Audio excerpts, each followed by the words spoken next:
رأي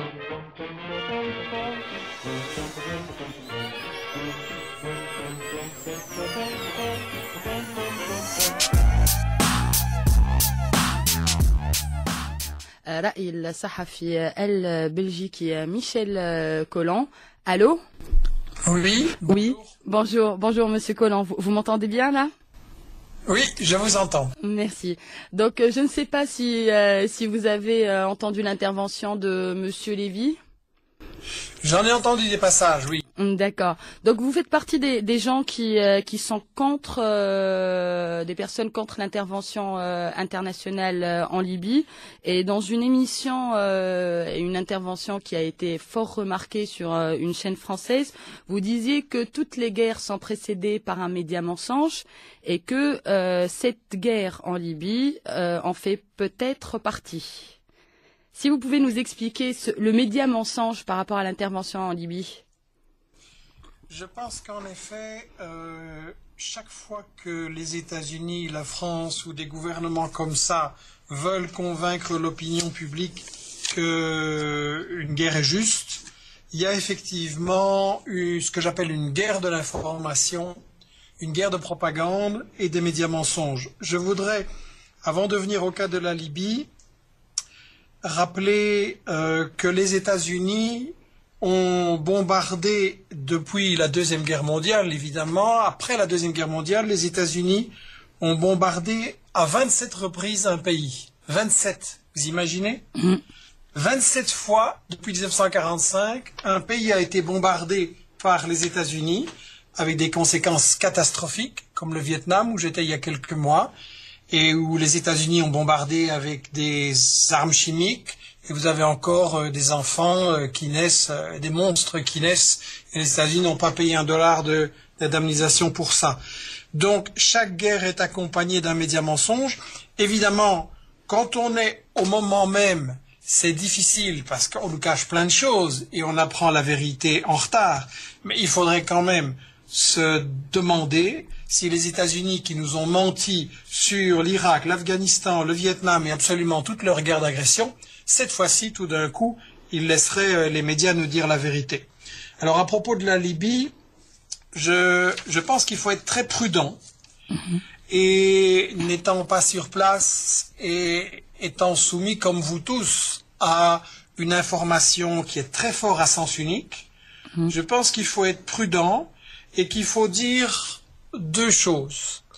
La première, on nous a dit en boucle que Kadhafi avait, je précise que je n'ai pas de sympathie pour lui, ce n'est pas le type de dirigeant que je souhaite pour des pays arabes. J'espère que les Libyens trouveront beaucoup mieux qu'un Kadhafi pour les diriger, mais je crains que ce que les États-Unis vont leur imposer à la place, ça sera encore pire, si possible.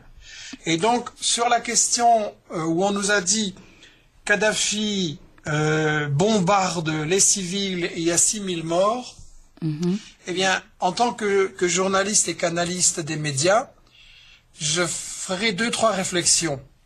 Kadhafi n'est certainement pas un tendre, il y a certainement eu une répression, mais la personne qui nous dit, voilà, il y a 6000 morts, précisément, hein, pas 5005 ou 6005, non 6000, c'est très suspect, parce que dans une situation de guerre civile comme celle-là, comment pouvez-vous savoir avec précision combien il y a de morts? Je rappelle qu'au moment de Timișoara en 1989, on nous a dit, voilà, le gouvernement roumain massacre les civils, il y a 4932 victimes, on a vu les corps, regardez, ils sont là, et en fait, on avait tout juste 19 corps qui avaient été, qu'on avait été cherchés dans une morgue, c'était des morts qui avaient rien à voir avec des violences, et donc c'était une mise en scène.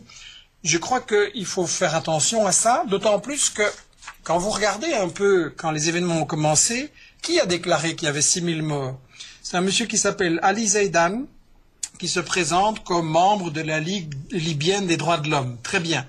Mais vous savez, c'est aussi le porte-parole des insurgés, des opposants, le CNT, reconnu par la France. Justement. Donc, ce monsieur, il est juge et parti. Est-ce qu'il est digne de confiance ou bien est-ce qu'on doit un peu recouper? C'est une première question. Et puis, vous regardez ensuite les déclarations de ce monsieur Ali Zaidan en tant que porte-parole du CNT, et il dit que, quant au pétrole, les contrats signés seront respectés, mais qu'un futur pouvoir prendra en considération les nations qui nous ont aidés. Là, déjà, lui, il est en train de nous dire que c'est bel et bien une guerre pour le pétrole, contrairement à ce que M. Bernard-Henri Lévy a essayé de vous faire croire là il y a 2 minutes. Alors je pense qu'il faut être prudent, et évidemment, bon, à supposer qu'il y ait eu un massacre, même s'il n'a pas la même ampleur que ce qu'on a dit, c'est évidemment intolérable, mais la question que je pose, elle va paraître bête, mais elle est simple. Est-ce que vous arrêtez un massacre par un autre massacre? On est maintenant en train de bombarder des femmes, des enfants, des civils en Libye. Il y a des morts parce que, contrairement à ce qu'on nous raconte, aucune guerre n'est propre. Il y a des morts civiles et ça me bouleverse parce que j'ai été en Yougoslavie pendant que l'OTAN bombardait. J'ai été en Irak après les bombardements. J'ai vu les conséquences épouvantables. Donc c'est les gens qui payent. Et la question qu'il faut se poser, à supposer qu'il y avait un massacre, est-ce qu'il n'y avait pas moyen de l'arrêter autrement qu'en bombardant? Vous savez, toute l'Amérique latine a proposé de faire une médiation avec la Ligue arabe qui était d'accord, avec l'Union africaine qui était d'accord, et d'essayer de s'interposer entre les deux parties pour que les civils ne soient plus en danger. C'était quand même une bonne solution, il fallait quand même essayer ça. Pourquoi pensez-vous que cette médiation... Je me demande, mais pourquoi? Dans quel intérêt? Oui, Monsieur Collomb, pourquoi pensez-vous que cette médiation n'a pas été faite? Les États-Unis, la France et le CNT, donc les insurgés, ont directement refusé. Et pourquoi, à votre avis? Kadhafi avait accepté, les autres ont refusé. À mon avis, parce qu'il y a des buts cachés qu'on ne nous dit pas.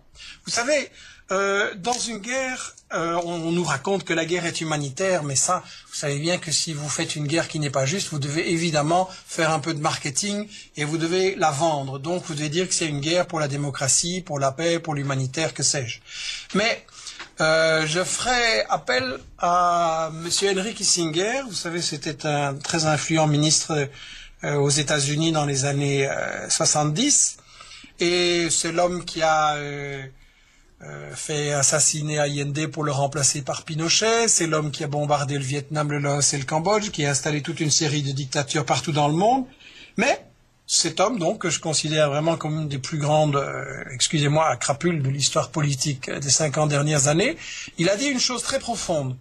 Les grandes puissances n'ont pas de principes, seulement des intérêts. Et là, je pense qu'il nous disait la vérité pour une fois. Il est clair que c'est une guerre pour le pétrole, à cause des profits énormes que ça rapporte. Il est clair que c'est aussi une guerre parce que les États-Unis, tout simplement, ont peur avec ce qui se passe dans votre pays, ce qui se passe en Égypte. Pour l'instant, ils essayent de garder le contrôle.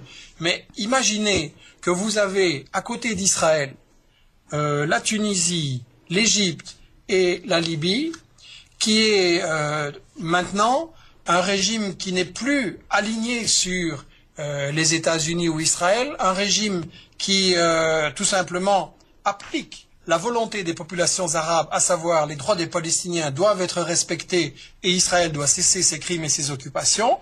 Et à ce moment-là, les États-Unis sont très inquiets parce que pour les États-Unis, le rôle d'Israël comme flic du Moyen-Orient, comme flic du pétrole, il est essentiel.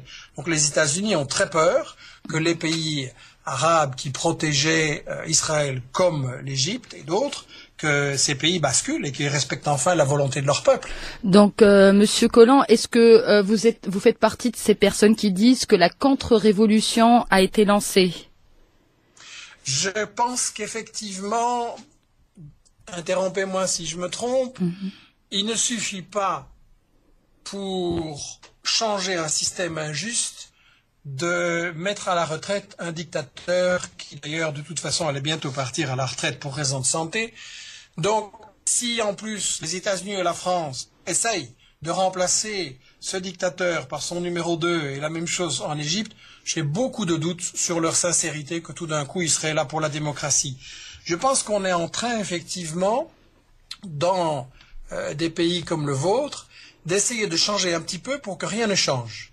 On est en train d'essayer quelques marionnettes pour que le fond du système reste. Et le fond du système, c'est quoi? C'est le fait que des multinationales se font beaucoup d'argent sur le dos de vos pays, empochent des très gros bénéfices qui repartent dans le Nord et laissent la pauvreté sur place. Je veux dire, que ce soit les ressources naturelles, le tourisme ou toutes les richesses du travail des populations, elles ne sont pas partagées équitablement. Elles ne profitent pas aux gens qui travaillent, aux gens qui ont les ressources. Elles profitent à des multinationales étrangères.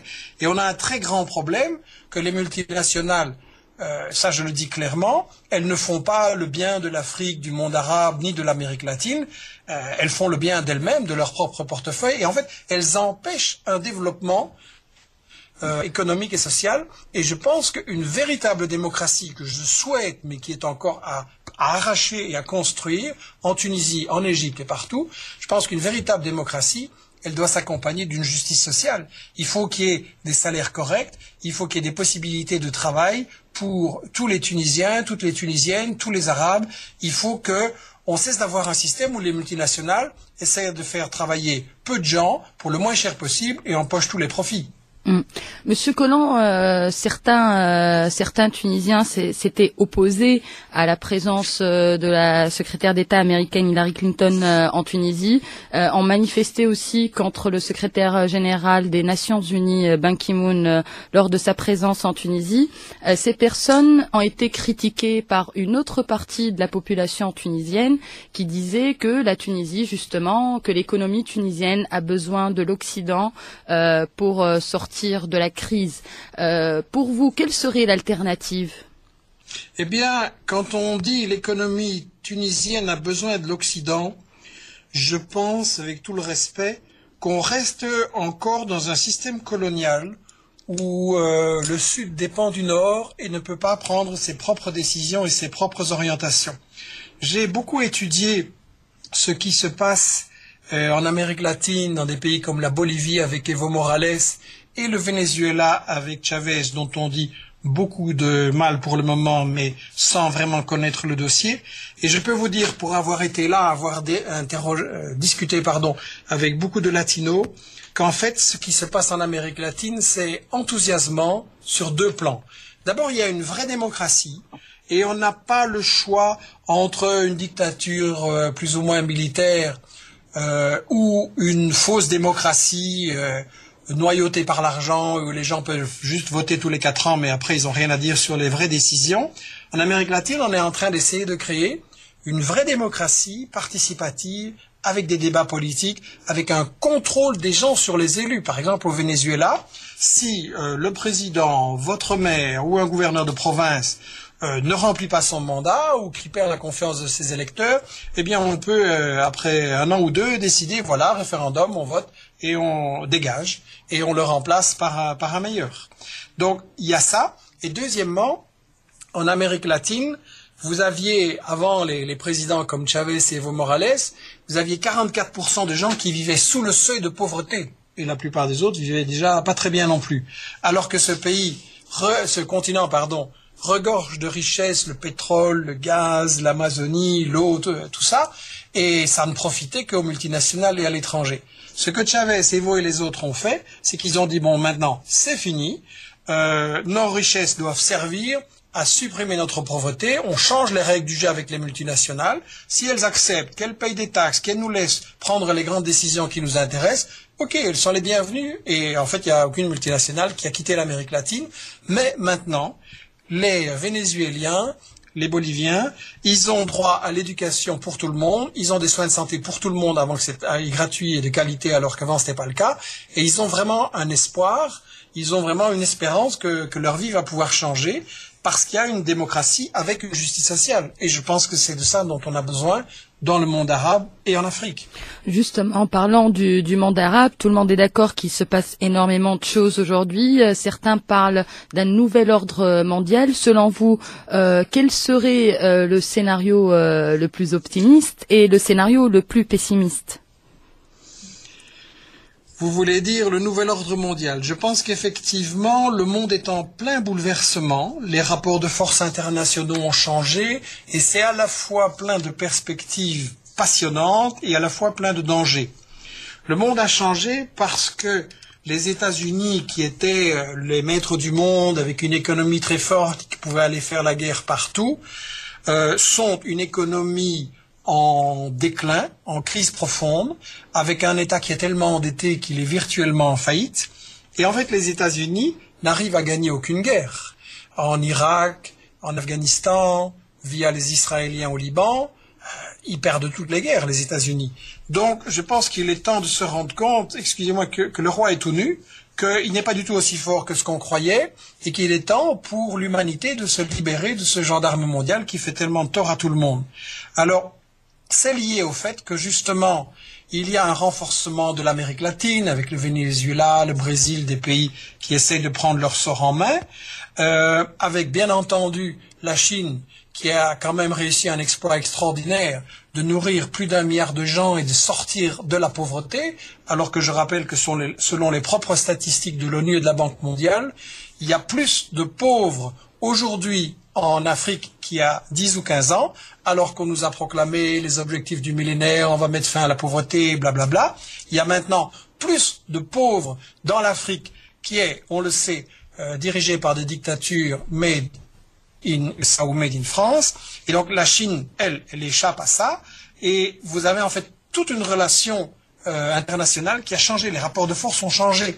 Et ce que les États-Unis veulent faire, et l'Europe aussi, c'est empêcher le monde arabe de devenir libre, indépendant et de s'unir. Vous savez comme moi que les peuples arabes, ils aspirent à leur unité. Ils aspirent que le pétrole et les autres richesses servent à mettre fin à la pauvreté et à créer un vrai développement. Eh bien ça, il doit être dit très clairement que c'est ça que les États-Unis et l'Europe veulent empêcher. Vous avez énormément de jeunes dans le monde arabe qui ne trouvent pas de travail maintenant. Il va y en avoir de plus en plus. Dans 5 ou 10 ans, il va en arriver encore plein sur le marché du travail. Et avec le système des multinationales qui emploient, comme je le disais tout à l'heure, peu de gens pour pas beaucoup d'argent, on ne crée pas une vraie économie, un marché intérieur, on ne satisfait pas les besoins de ces pays. Et donc, on n'aura pas un vrai développement. Et c'est ça. Les États-Unis et l'Europe veulent garder des pays comme la Tunisie, l'Égypte et les pays pétroliers dans un état, en fait, on peut dire, de néocolonialisme. C'est ça le fond du problème, les rapports nord-sud aujourd'hui. D'accord. Donc par rapport, je rappelle que on a au bout du fil Monsieur Michel Colland, journaliste belge. Je rappelle aussi que vous êtes contre l'intervention internationale en Libye. Que pensez-vous, comment interprétez-vous l'abstention de 2 pays comme la Russie et la Chine par rapport à cette intervention? Il y a une première chose qu'il faut dire clairement, c'est que cette intervention est illégale. Comme toutes les guerres d'ingérence et d'agression, la charte de l'ONU dit en son article 2 « Aucune disposition de la présente charte n'autorise les Nations Unies à intervenir dans des affaires qui relèvent essentiellement de la compétence nationale d'un État. » Je sais qu'une guerre civile, c'est grave, c'est dommage et on aurait envie d'intervenir parfois, mais les États-Unis et la France n'interviennent pas pour sauver des Arabes, en fait, ils interviennent pour protéger leurs intérêts. Vous savez, on aimerait bien d'y croire à la guerre humanitaire, mais alors il faudra que vous m'expliquiez pourquoi les États-Unis prétendent qu'ils veulent sauver des Arabes en Libye et ils aident Israël à les massacrer en Palestine, ou bien au Bahreïn. Tout le monde a vu ça quand même. Il y a des manifestants qui se font la main nue, qui se font tuer dans la rue tout le temps au Bahreïn, au Yémen aussi, et que font les États-Unis? C'est eux qui ont envoyé en fait 2000 Saoudiens pour aller tirer sur les manifestants. Donc c'est quoi ce 2 poids et 2 mesures? On aime bien les Arabes d'un côté et on les massacre de l'autre. C'est du n'importe quoi évidemment. Donc je pense qu'il faut sortir de ce système où des pays qui se croient les maîtres du monde disent « Ah, on intervient là pour ingérence humanitaire ». Parce que si vous commencez à faire des ingérences partout, mais écoutez, pourquoi est-ce que la Russie, qui va vous dire c'est dégueulasse ce qui se passe au Bahreïn, pourquoi elle n'aurait pas le droit d'envahir le Bahreïn et de l'occuper? Ou la Chine de dire je n'accepte pas le Yémen, je fais aussi une ingérence humanitaire. Malheureusement, il faut aller... Bon, le monde va être un chaos complet si on fait ça. Et en plus, je voudrais rappeler que les interventions des États-Unis dans le monde, c'est une catastrophe après pour les peuples qu'ils prétendaient avoir libérés. Regardez un petit peu la situation en Irak maintenant ou en Afghanistan. Et là, je voudrais quand même rappeler qu'on a une hypocrisie monumentale. J'ai écouté votre invité précédent, Bernard-Henri Lévy, vous dire des choses qui ne sont pas exactes. Si vous allez sur Google et que vous vérifiez un petit peu les déclarations qu'il a faites, contrairement à ce qu'il vous dit, il a soutenu la guerre contre l'Afghanistan, il a soutenu la guerre contre l'Irak et contre Saddam Hussein. Je cite, vous trouvez ça sur Wikipédia, en 98 déjà, Massoud me confiait que Saddam Hussein était en possession d'armes chimiques et bactériologiques massives. Donc vous voyez, il avait fait le même coup sur la Yougoslavie. Chaque fois que les États-Unis veulent une guerre, M. BHL propose ses services, je ne sais pas dans quel intérêt, et il se fait le propagandiste de cette guerre. Moi, je voudrais que M. BHL ait un peu plus de réserve et de sens moral. Et là, il vient, dans ce que j'ai entendu, il vient de vous mentir quand il parlait de Gaza, n'est-ce pas? Oui. Il disait qu'il était contre. En fait, toujours sur Google, vous pouvez voir ses déclarations, il trouve qu'Israël a fait preuve de beaucoup de retenue, je cite, dans l'histoire de Gaza. Et il vous a dit que le problème, c'est parce qu'on tirait des pluies de roquettes depuis des mois. C'est un menteur, n'est-ce pas, Bernard-Henri Lévy? Et si ce monsieur a un jour le courage d'accepter un débat public, je le lui dirai en face. Ce que Bernard-Henri Lévy cache, c'est que Israël et ce qu'il fait, ces crimes qu'il commet contre les Palestiniens, ça n'a pas commencé il y a 40 ans, n'est-ce pas, comme il a essayé de vous le faire croire. Ça a commencé il y a 60 ans, avec la Nakba, dont on n'a pas le droit de parler. C'est-à-dire qu'en 48, Israël a chassé les Palestiniens de leur maison, de leur village, en disant c'est Dieu qui nous a dit d'être ici et vous dehors. Et donc depuis, les Palestiniens vivent dans des conditions épouvantables. Et alors quand il parle des roquettes, c'est un menteur, hein, monsieur Bernard-Henri Lévy. Il dit qu'on envoie des roquettes sur la ville de Sderot. Mais il faudrait qu'il soit complet. Il faudrait qu'il dise que la ville de Sderot, avant, c'était un village palestinien, qui s'appelait Nadir, je crois, ou Nagir, je ne sais plus, et qu'on en a chassé tous les habitants. Donc les types qui envoient des roquettes sur Sderot, je dis pas qu'ils font bien, mais il faudrait quand même qu'on dise au public qu'ils tirent sur une ville dont on a chassé leurs parents. Il faudrait quand même que Bernard-Henri Lévy cesse de soutenir tous les crimes d'Israël et reconnaisse que Israël comme dictature coloniale sur les Palestiniens, c'est injuste, ça doit cesser. Alors quand il aura fait ça, après je commencerai à écouter les bons conseils humanitaires qu'il nous donne à propos de toutes sortes d'autres pays. Monsieur Collant, par rapport à la Tunisie, par rapport à la situation en Tunisie, justement sur l'émission à laquelle je faisais allusion au début de cette interview, vous disiez que les États-Unis et la France ont soutenu Ben Ali jusqu'en bas, enfin au pas de l'avion. Oui. Aujourd'hui, que pensez-vous de la situation en Tunisie? Que pensez-vous de l'avenir de la démocratie et de la transition démocratique en Tunisie? Mais écoutez, je ne vais pas faire des leçons sur un pays où je n'ai pas eu la possibilité d'aller récemment et j'aimerais bien avoir la possibilité prochainement d'y venir et d'écouter ce que les Tunisiens en pensent. Je vais juste parler de ce que je vois. Je crois que les intérêts des États-Unis et de l'Europe n'ont pas changé. Ils ont dû faire un grand recul tactique parce que le courage du peuple tunisien, le courage du peuple égyptien ont permis de démasquer et de se débarrasser de dictateurs corrompus qui volaient leur peuple avec la complicité des États-Unis. Il faut quand même rappeler que jusqu'à la dernière seconde, la ministre française de l'Intérieur a proposé d'envoyer ses flics pour taper sur les manifestants. Donc, justement, je ne crois pas que tout d'un coup, ils ont été touchés par la grâce divine et qu'ils se disent maintenant, oui, il faut absolument soutenir la démocratie. Je pense en fait que la démocratie, ça leur fait peur. Vous savez, il y a eu des élections chez les Palestiniens. Qu'est-ce qu'ils ont fait? Ils ont bombardé les Palestiniens parce qu'ils avaient mal voté. Donc, ils aiment bien les élections tant qu'on vote pour des gens qui leur sont soumis et ils n'aiment pas les élections et la démocratie quand les gens prennent vraiment leur sort en main et commencent à dire une économie injuste, on va la changer. Donc je pense que il faut cesser d'attendre, il faut cesser que l'Europe occidentale et même la gauche en Europe occidentale, hein, il faut être clair, il faut qu'elle abandonne ses illusions sur nos grandes puissances européennes et des États-Unis qui seraient soi-disant humanitaires et qui voudraient le bien des peuples. C'est du blabla.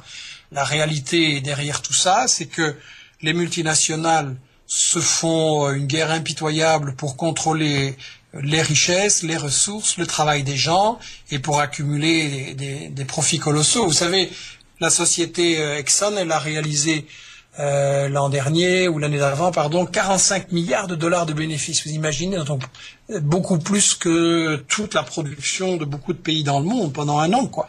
Donc, c'est pour protéger ses profits qu'on essaye de maintenir soit des dictateurs, soit d'acheter des dirigeants soi-disant démocratiques pour que les injustices économiques et sociales continuent. Donc, je pense que on est dans une période passionnante parce que après l'Amérique latine, et j'espère avant l'Afrique, les peuples arabes se sont levés et ont dit maintenant ça suffit, et ça m'enthousiasme vraiment, et j'espère que ils vont pouvoir trouver les stratégies, trouver les forces, trouver l'unité entre peuples arabes aussi, pour enfin offrir un avenir vraiment digne à toute la génération qui arrive. Monsieur Michel Colomb, merci beaucoup de nous avoir accordé cette interview. Un grand plaisir. Merci. Au revoir.